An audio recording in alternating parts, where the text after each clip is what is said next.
L'objectif, c'est de former des journalistes qui viennent de presse écrite, de radio ou de télévision, ou du web également, au community management. C'est assez simple. Mais à la fois dans l'aspect éditorial, que vous maîtrisez plutôt bien puisque c'est votre périmètre de départ, mais également dans les aspects plus marketing, qui sont peut-être moins évidents à empoigner.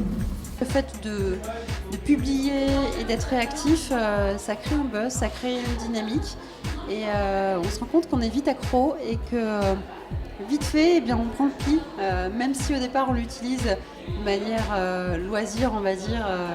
On a tous un compte Facebook, peut-être un compte Twitter, mais professionnellement ça apporte vraiment un plus et on se prend vite au jeu.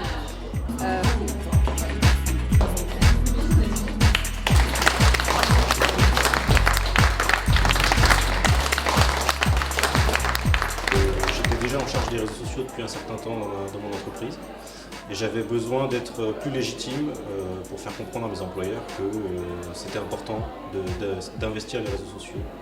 C'était important de créer une communauté, de l'animer, de la développer. Et c'est quelque chose qu'on ne faisait pas nous jusqu'à présent, ou alors de manière un peu trop sporadique et assez désorganisée. Donc j'ai fait cette formation dans ce but-là pour faire comprendre à mes supérieurs que c'était nécessaire. Je pense qu'ils ont compris le message.